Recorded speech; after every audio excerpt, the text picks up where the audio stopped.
massa. Aí, retomando aquele meu pensamento desses mangás, né? O Kobato, o Tena, Sakura e companhia. Tibi, você preparou algo, né? Para essa noite? Sim!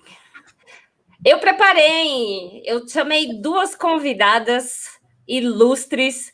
Uma que também fez parte da história da JBC, né? Porque além, né, dos mangás e toda essa parte de lançamento, JBC também promovia um dos maiores concursos de cosplay do Brasil, né, que era o WCS. Então, chamei também a Yuki Lefai, que foi já uma das representantes do Brasil lá no Japão, no concurso de cosplay que a JBC promoveu, né, acho que depois vai me confirmar o ano certinho, e também a Manu, do Papo Nerd com Elas, porque a gente vai falar um pouquinho aí sobre a importância das garotas mágicas, né, e a representatividade feminina nos mangás. Então, eu e o Marcelo vamos nos retirar. Muito boa noite, meninas. Prazer em receber meninas. Tudo e bom? só lembrando, a Yuki representou o Brasil em 2007 como melhor Sesshomaru de todos os tempos. De todos os tempos. Né? Então é isso. A casa é de vocês. Muito obrigada, gente. Bem-vinda, meninas! Só apresentar aí um pouquinho, né? A Yuki, né, a Thaís, ela é cenógrafa, figurinista, maquiadora profissional, né? E também é uma das sócias da Cosplay Art, responsável pela organização e curadoria de atividades de cosplays. 1001 utilidades, né, Yuki? E a Manu Laflor, ela faz parte aí, produtora de conteúdo, né? Toda semana fazendo conteúdos aí de anime e mangás pela internet, junto lá no Papo Nerd com Elas. Então, sejam bem-vindas, meninas. Muito obrigada, Tibi. Queria parabenizar primeiro a JBC, agradecer pelo convite. Estou muito feliz de estar aqui para falar do assunto que eu gosto muito.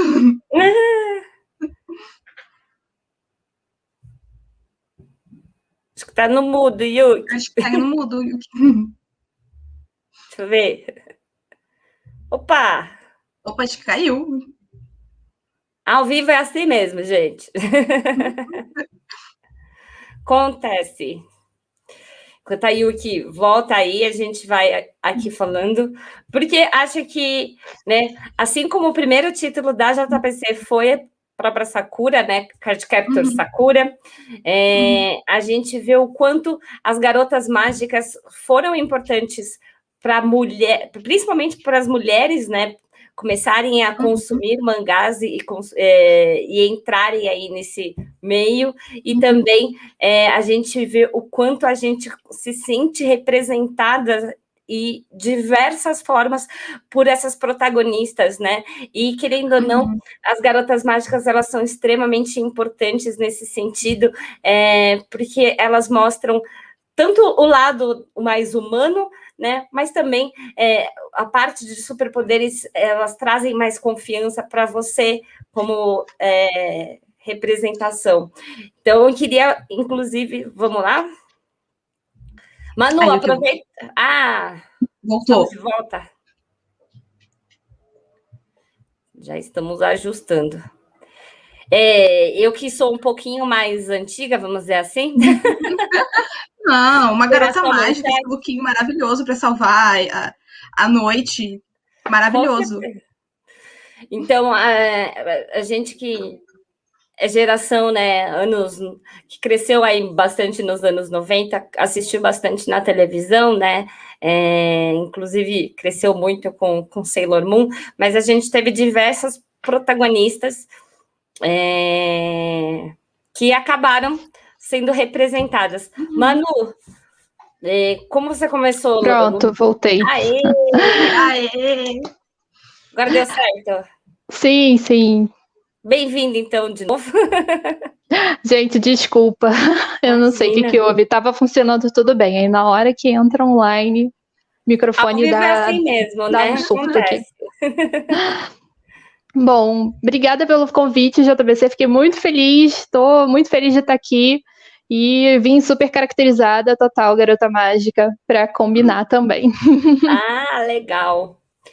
Eu queria que vocês contassem um pouquinho pra gente como é que vocês conheceram, né, esse universo de mangá e também, né, das garotas mágicas. Quer começar, Manu? Posso? Pode. Eu tive esses tempos uma síncope que eu descobri qual que eu tinha visto até o final e qual eu tinha mais ou menos, não lembrava direito a história das obras.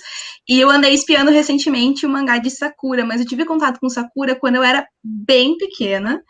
E é interessante a gente pensar o quanto a evolução das garotas mágicas, a gente repara nisso, ela foi evoluindo conforme os anos foram passando. E elas são referências, todo mundo tem alguma referência de Sakura ou Sailor Moon, quem assistiu, quem leu aquela época.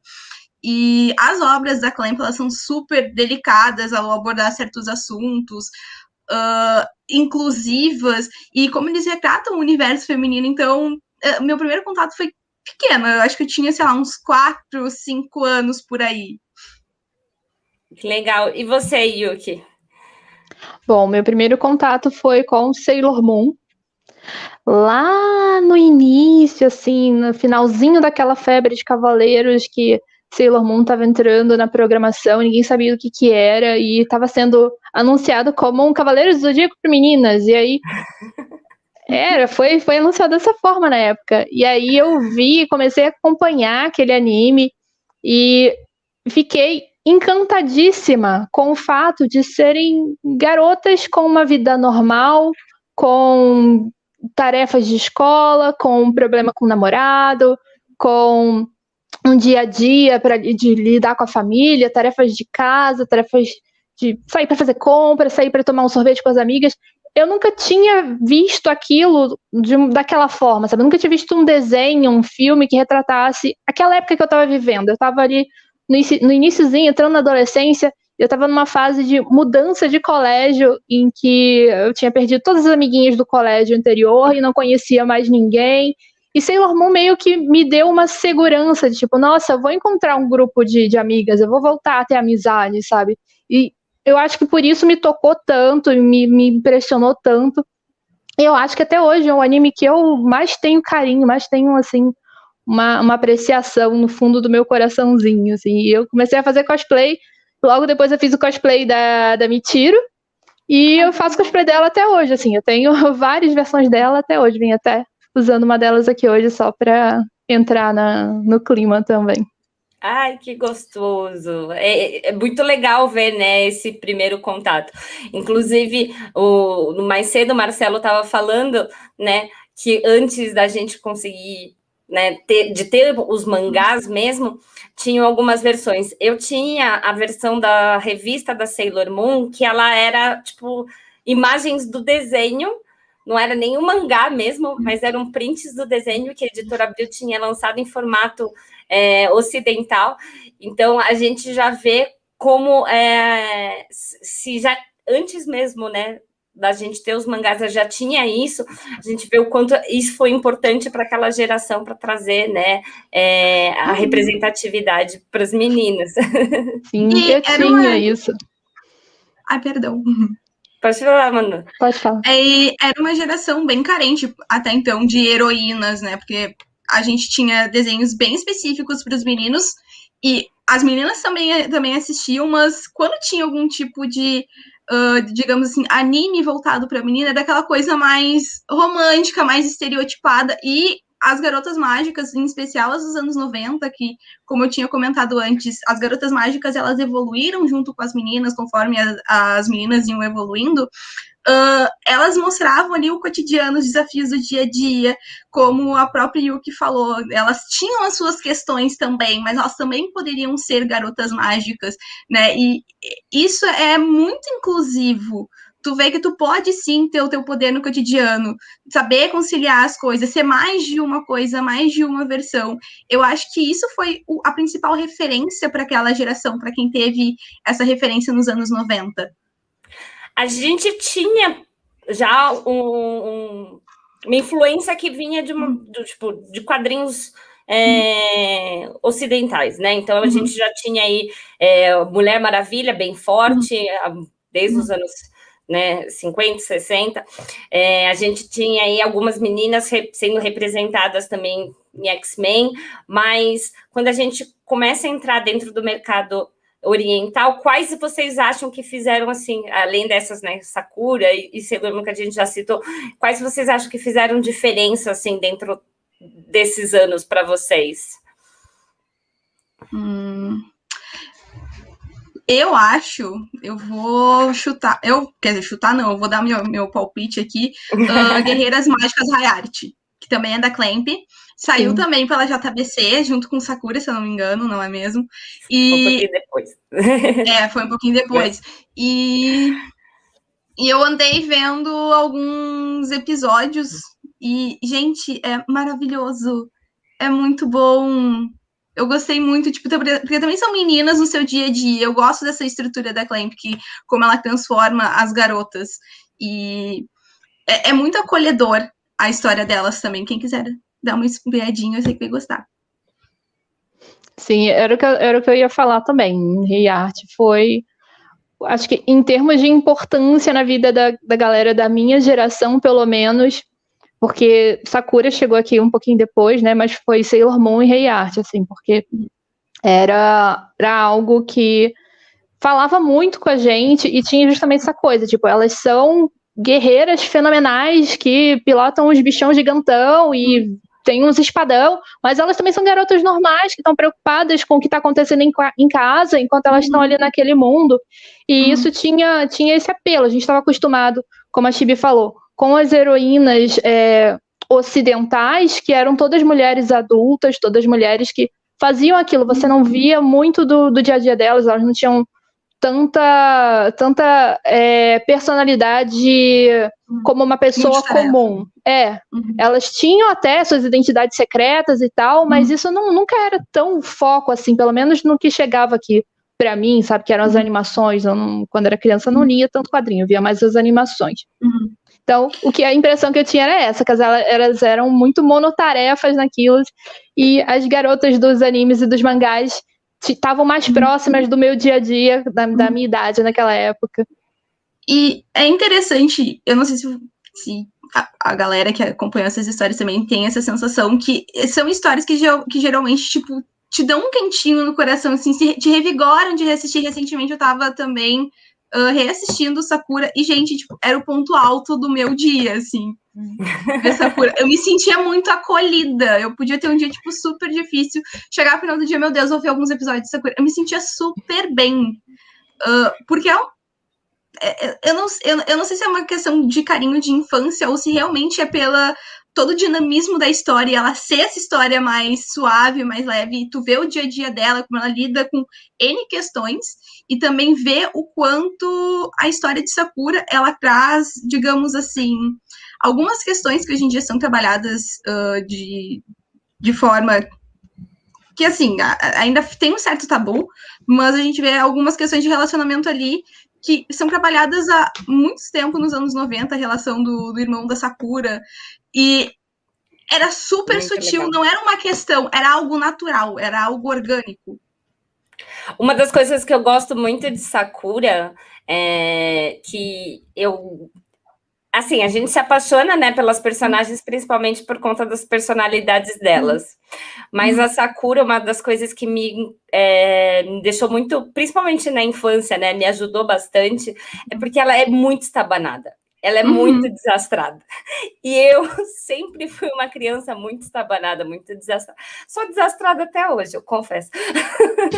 E aí eu vi a Sakura completamente, né, estabanada, desastrada. E mesmo assim, ela ia lá, salvava o dia, enfrentava os perigos. Isso era uma das coisas que me identificava muito com Sakura, né? Tanto que para mim, assim, tipo, me ajudou em muitos momentos ver que elas eram muito parecidas com a gente, não só na questão do dia a dia, mas também na questão de personalidade, né? E mesmo assim, elas serem fortes o suficiente para enfrentar qualquer desafio. E outra coisa que é muito legal é que elas mostram que muitas vezes elas têm medo. Então, as histórias das garotas mágicas, elas mostram todos os lados, né, do dia a dia, dos sentimentos e do medo, inclusive, como a gente supera aquele medo para superar e enfrentar aquela batalha. Sim. A gente vê que são personagens que têm falhas, né? Tem personagens que não são perfeitas, que não são ideais de perfeição. Elas erram, elas tomam decisões erradas, elas falham na missão de vez em quando, elas se preocupam. Então, isso dá uma humanizada ainda maior nas personagens. Então, isso vale para todas que a gente mencionou até agora, tanto a Sakura, quanto Sailor Moon, quanto Rei Art. Acho que tem mais alguma que vocês consideram importante que ajudou na formação de vocês? Que vocês lembrem, assim? Olha, é que eu sou velha, né? Oi? É que eu sou velha, né? Então, na formação, acho que foram basicamente esses 3 aí.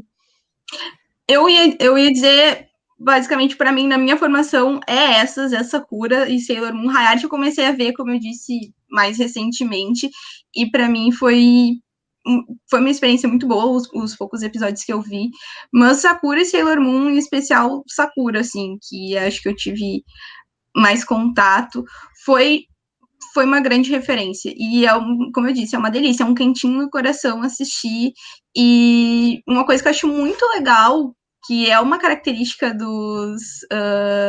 das guerreiras mágicas, é sempre ter um pet de estimação e a relação que elas constroem com ele, e como ele é companheiro delas literalmente no dia a dia, nos problemas do dia a dia, sendo estabanada ou não, desajeitada ou não, como eles acompanham, e essa característica é uma coisa muito legal, acho muito bonitinho isso. Sempre tem um, né? Eu quero meu quero. Não, isso é muito legal também. O Tena, vocês chegaram a assistir depois? Quer dizer... Sim, sim. Também. Eu gostava muito de Utena quando eu era mais nova também. Mas depois de um tempo, meio que passou essa fase. Sailor Moon continuou para todo sempre, mas Utena meio que passou um pouco a fase. Mas eu gostava muito também. Era uma história que também tinha muita coisa da não conformidade com a sociedade, com as coisas que eram impostas a você. A Utena tinha uma rebeldia nela que fazia também a gente se identificar por diversos outros motivos, e também foi importante para muita gente. Utena, Sailor Moon também, a Sakura também, por causa do irmão dela, mas foi importante para muita gente, para sua autoaceitação, o pessoal da comunidade LGBTQIA+, foi importantíssimo. Utena, Sailor Moon, Sakura, tudo isso teve assim um peso que não dá pra gente descrever para quem é de fora, assim. Pode falar, Manu. Não, o Utena não cheguei a assistir, mas eu sei do que se trata o universo e a importância do anime, e eu não tenho como discordar nenhuma vírgula do que a Yuki falou. E eu acho interessante porque esses animes, os mahou shoujos, os mangás também, eles eram assistidos inclusive por meninos, eles foram, como a Yuki disse, muito importante para algumas pessoas se aceitarem na jornada delas, de entender a identificação delas. Então, não tem como negar que isso foi algo que foi trabalhado de uma forma mais sutil, como eu comentei anteriormente nessas obras. Não era uma questão, era algo tratado com naturalidade, e isso é uma coisa muito importante nessas obras, que eu acho que foi importante para a identificação dessas pessoas, para a autoaceitação delas. É esse ponto que eu ia abordar, né? A gente está falando muito da representatividade feminina aqui, mas que você falou, né? Os meninos também consumiam, né? E muitas vezes, alguns até, digamos assim, sofreram preconceitos, né? E foram alvos de bullying e chacota por consumirem esse tipo de obras. E o que é uma coisa besta, né, vamos dizer assim, porque, né, as obras estão aí para todo mundo consumir. E aí eu queria que vocês falassem um pouquinho, né, dessa experiência que vocês tiveram com meninos que também consumiam mahou shoujo. Vocês tinham vários amigos, não tinham? Olha, eu era apaixonada por Sailor Moon, já falei isso, né? Acho que já ficou claro. Eu era muito viciada em Sailor Moon, muito, muito mesmo.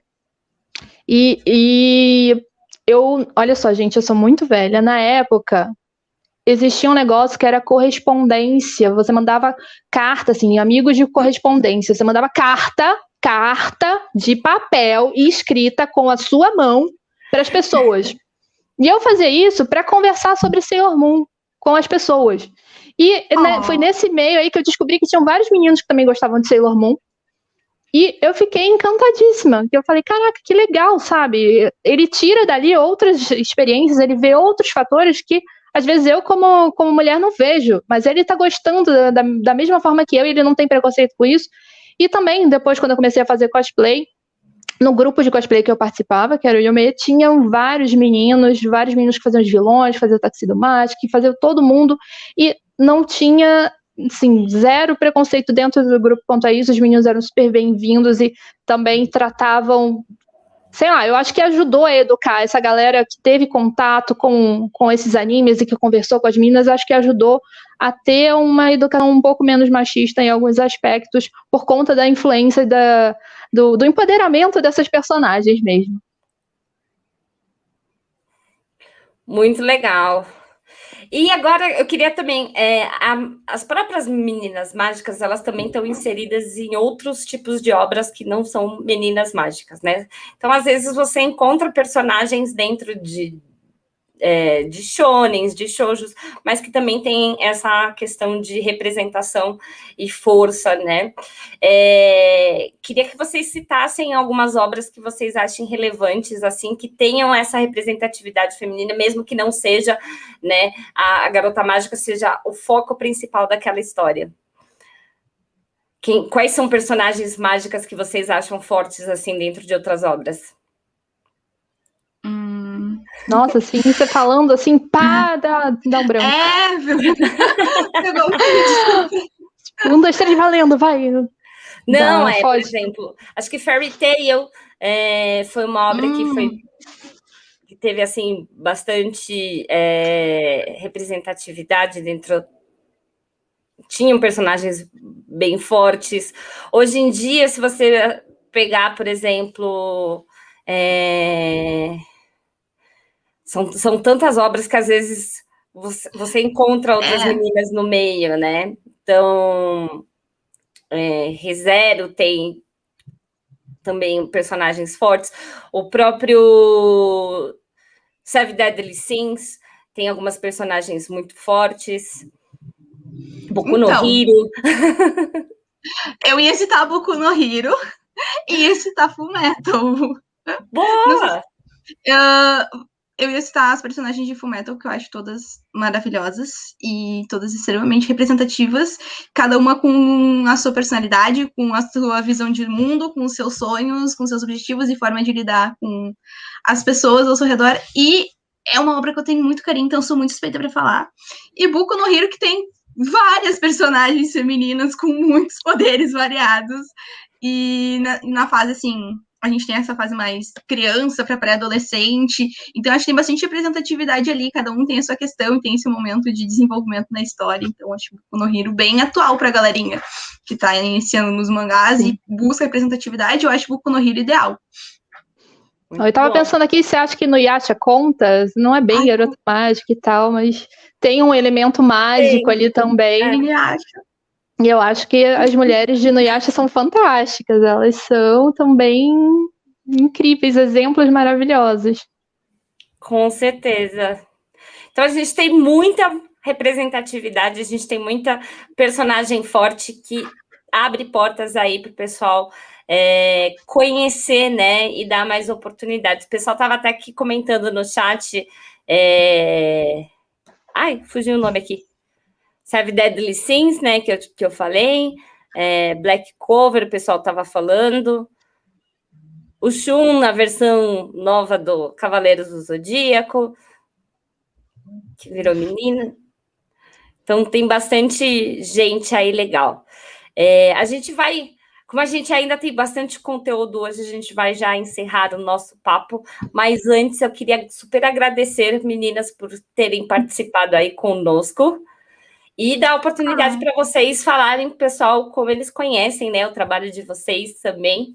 E consumir, né, vocês que também são mulheres fortes aqui no meio, né, e são garotas mágicas da vida real.